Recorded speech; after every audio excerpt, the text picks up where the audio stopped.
Today we're going to be talking about World War II. So our entry question for today, and something I'd like you to think about before we get started, is has to do with this statement. World War II was an extremely bloody war, and it cost many American lives. So my question to you is, how far would you go to end this war? Take a minute and think about that.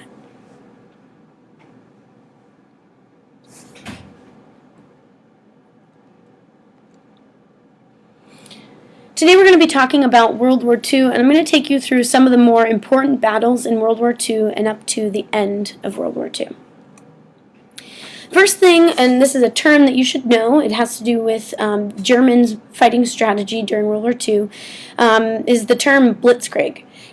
You can see the root word blitz there. You may know this term from football, and it's when the opposing team blitzes and they attack the quarterback. The key in a blitz in football is surprise. And so when you see the word Blitzkrieg or you hear that word, it's basically a surprise attack by the Germans. Germans used this strategy throughout the war. Literally, Blitzkrieg means lightning war. And with the Blitz, and part of the German strategy was to use speed, force, and surprise to push back the border against their enemies and continue to expand. They coordinated their ground and air missions to expand the German Empire.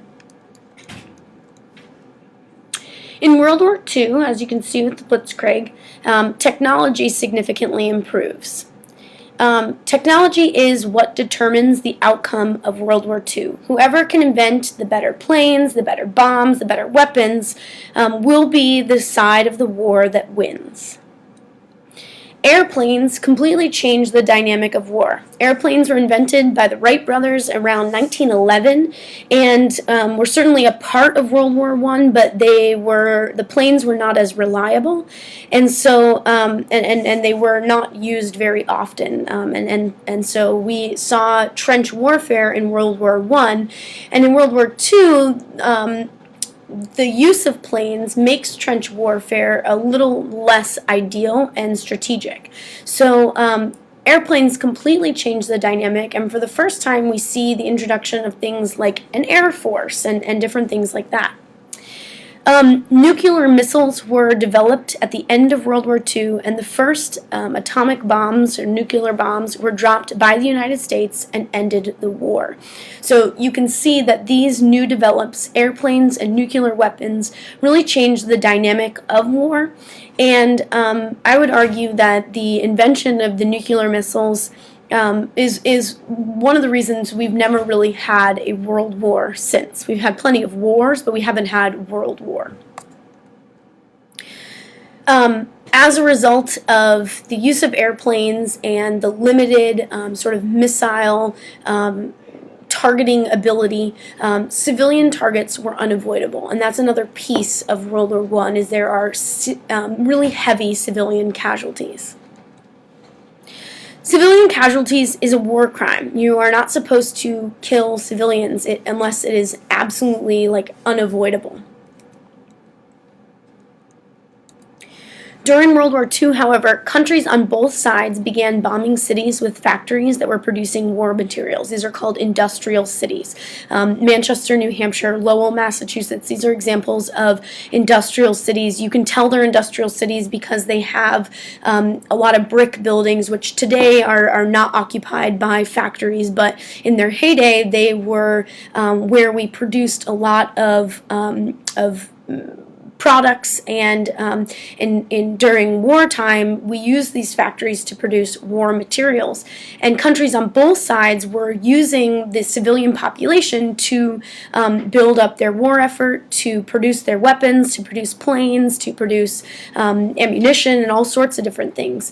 So something that you need to think about is a young woman or a young man who is going to work in a factory during the day. Even though they're not enlisted in the military, they are still aiding and supporting the military effort.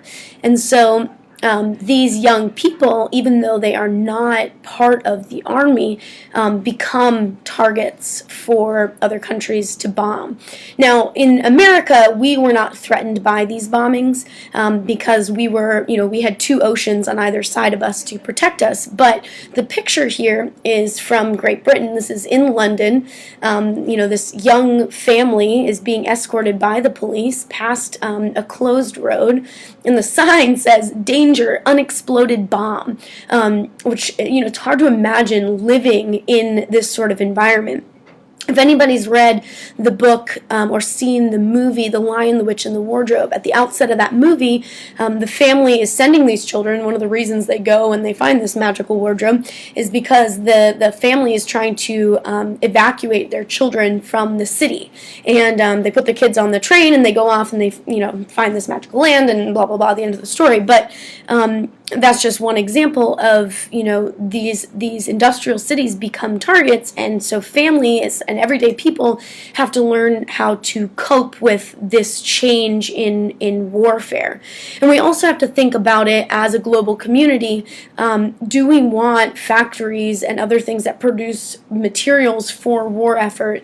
Do we want civilian targets to become targets?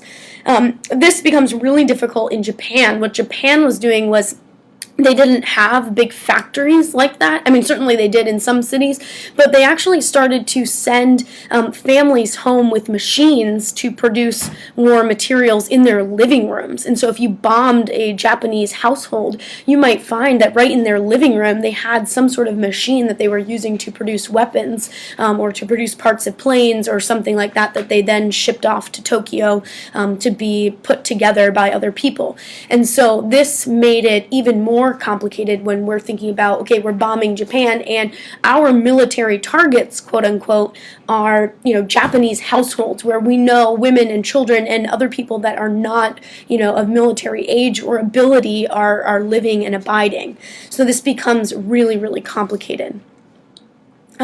Cities, especially in England, developed air raid shelters, sirens, and other things to alert their people. They had full-scale evacuations and started to cope with this change in dynamic. And part of this change in dynamic is largely just because of planes and increased weapon ability. It used to be that you weren't really you would evacuate cities because the front lines of the war is moving. But now we have planes, so the front line might be 100 miles away, but planes are able to surpass that front and bomb cities. Early in the war, and actually before World War II breaks out, German scientists have started to break through in the world of science and discover things related to nuclear fission, which would allow us, and in an exciting way, to improve how we receive our energy, to electricity and solar power and wind power and all these other things, oil power and water power and all these other ways that we get power are not entirely sustainable. And nuclear fission posed this really exciting possibility that perhaps we could have sustainable energy forever. It also presented something really terrifying, which is we can use this nuclear power to create an unbelievable weapon. And the people in America, when World War II breaks out, Einstein and other prominent scientists at the time are terrified that perhaps Germany will get this weapon first. And so Einstein and some of his colleagues write a letter to President Roosevelt, and they say, just so you know, Germany is on the cutting edge of this new technology. It is possible that they will develop a nuclear bomb. I think that we should invest millions and billions of dollars into this project, into developing one before they do, because we don't want Germany to have that. And so this resulted in the development of the Manhattan Project, which ultimately created the first atomic bomb, and they were successful in beating the Germans and the Russians to developing this technology. The Manhattan Project was top secret. Obviously, people around the world knew that we were working on it. I think the reality, we had to be working on it if we wanted to compete with Germany in this war. But nobody knew where we were, the status of our project. This is one of the best kept secrets in world history. It's a top secret governmental project tasked with developing and inventing a nuclear bomb. This project was completely underground. They had laboratories and other things, beneath college universities all across the country, the University of Chicago, in Manhattan.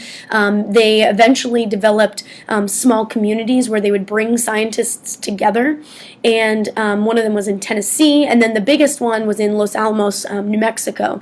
And so these people are brought together. Scientists from, some of the top scientists from around the world are brought together, and their task was to build this bomb, and really it's competition, build this bomb before Germany. And people that are working on this project knew that really the military in World War II is just delaying until we can beat Germany to this bomb. And so the Manhattan Project really is what wins us the war. And this is a really cool thing. You should high-five your science teachers today, because science really wins World War II. Top scientists from around the world are on the project. Scientists in Europe are fleeing, and many people in Europe are fleeing because they're in sort of the war zone. And so we have people, many of them who are not even American citizens, working on this Manhattan Project, which creates a huge issue in terms of we're trying to keep this top secret. So there was the utmost scrutiny and discretion, and people were interrogated, and background checks, and they were isolated, and the government was all over them, and that is a little bit terrifying. But it's also really fascinating. It's sort of like the bringing together of the minds to defeat fascism, really, and so it's a really unique sort of moment and idea in time. A lot of these people are fleeing Germany, one, just to get out of the war zone, but also to not be used by Germany in the German war effort, because the alternative, especially if you're living in German-occupied territory, the alternative is that the Germans might make you work for them, and they might, force you to develop the science for the Germans. And so many of these scientists were fleeing so that their minds wouldn't be used against humanity. The Manhattan Project did develop a bomb, but they did not successfully detonate the bomb until 1945. So the United States was engaged in 4 years of war while the Manhattan Project is developing this bomb. The war in the Pacific was basically island hopping. We needed to take back all the islands that we had lost initially in the war. Japan had, sort of taken the islands that we had, otherwise controlled. And so we started with Hawaii, and we moved to the Midway Islands, and we started just trying to take back the islands one by one and move closer and closer to Japan, where perhaps we might be able to lead an attack on Japan. In a response to, and this is just a couple months after Pearl Harbor, in response to Pearl Harbor, the Doolittle raid bombed Tokyo in 1942. They actually flew planes off of aircraft carriers, flew over Tokyo, bombed it. It was insignificant in terms of its damage, but it really inspired Americans and the Allied forces that, yes, we can reach Japan, we can bomb Japan. This was basically a suicide mission. Some people did die. Actually, others did survive. They did not have enough gas to get back, and they landed in China and had to get to unoccupied territory because the Japanese had taken over parts of territory. So it was a really exciting and terrifying raid. Later, we fought the Battle of Midway in June of 1942 to reclaim that lost island. And then there were some huge battles, naval battles of Iwo Jima and Okinawa, which were major victories for the Allies, but they had heavy losses, 75,000 American casualties and Allied casualties in those battles. In Europe, Germany had invaded northwestern France in 1940, and they were occupying Paris and other places in France. Eisenhower, who would later become president in the 1950s, planned an operation called Operation Overlord, which was basically an invasion of the French mainland to take back France from Germany. This invasion required great deception. We needed to, invading this mainland, which was heavily fortified by Germany, required a great deal of trickery. And so we had General Patton going off in one direction, leading a phantom army. Like basically, he didn't actually have people with him, but because he was such a powerful general, people thought that we deceived the Germans into thinking that he did have people with him. The Germans, we tricked the Germans into thinking that we were going to come in through Finland or we were going to come in through other places, and so this was a really amazing operation. It was delayed due to weather, which is always anxiety provoking. So it didn't happen until June 6th, 1944, and we successfully landed at Normandy on the beach. This was the largest invasion by sea ever. The success of this mission, while it was being led and planned by President Eisenhower, General Eisenhower, who would later become president, the success of this mission was largely due to the British breaking codes. In 2014, a movie came out called The Imitation Game, and it's basically about the man who broke the German code and the fact that we broke these codes very early on in the war and had to keep it secret so that the Germans didn't know and completely change their codes. And so we actually let some battles happen knowing that Allied forces would die, and it was sort of like for the greater good. It's an amazing movie. I highly recommend you see it. It also has some themes related to homosexuality, because the man who really, the British man who really broke this code was gay, and this movie also highlights some of the issues that he dealt with, the discrimination that he dealt with, and he actually dies due to drugs that he was forced to take by the British society to cure him of his homosexuality. So there's some really, there's like the war theme, and then there's also this sort of like civil rights theme going on in that movie, and it's really, really fascinating. I highly recommend it. The Normandy invasion began to turn the tide against the Nazis. So it's not really until 1944 that there's this shift and this change. Another big battle is the Battle of the Bulge, which lasted from December 1944 to January 1945. This is the last major German offensive, which we were able to resist. The Allied line took the appearance of a large bulge, so it wasn't like a flat line. It looked like this big bulge, which is where the battle got its name. In the Atlantic theater, the Allied forces made progress largely as a result of these two battles, and were able to push back against the Germans. There was sort of an intermediate surrender, and many German generals continued to fight after that surrender was issued. In April 1945, Hitler committed suicide. And on May 8th, officially known as VE Day, Germany surrendered. And this was a really big day for America and for the Allied forces. The German surrender really changed the tide. So this is great. So the Atlantic theater, the war there has closed, and now the United States and the other Allied forces, specifically Britain and Australia, can focus all their attention on the Pacific theater. In the Pacific theater, there were some terrible things going on. POW camps, so prisoners of war. When someone surrenders in war, they have certain rights according to international law. Some of those rights are to be fed, to be sheltered, and to not be forced to work for their enemy.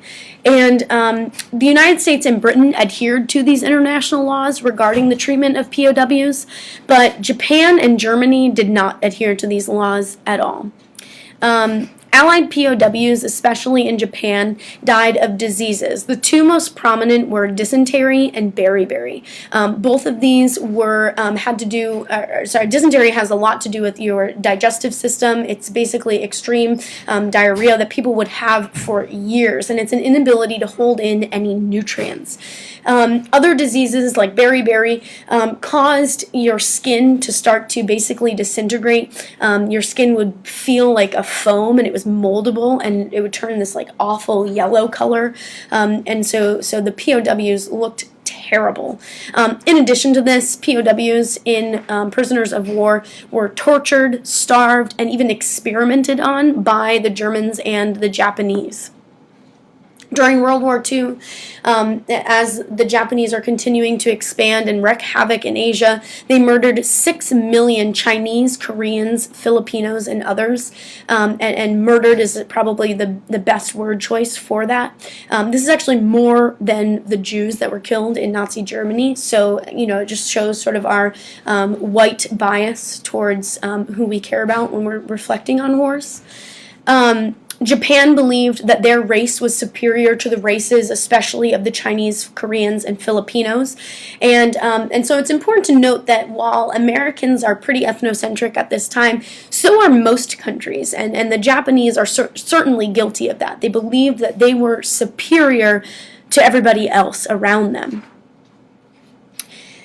In July of 1945, so a couple months after Germany surrenders, Americans successfully detonate an atomic bomb. And this is known as the Trinity Test, and this is a picture of the site from the air. So you can see sort of the damage that it wreaked there. That circle is over a mile wide.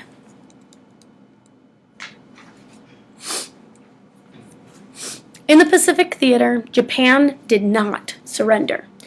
Reports showed that their economy was in collapse. They had little food and resources. Their people were starving, and yet they did not surrender to us. Their allies, Germany and Italy, had surrendered at this point, and they just would not surrender.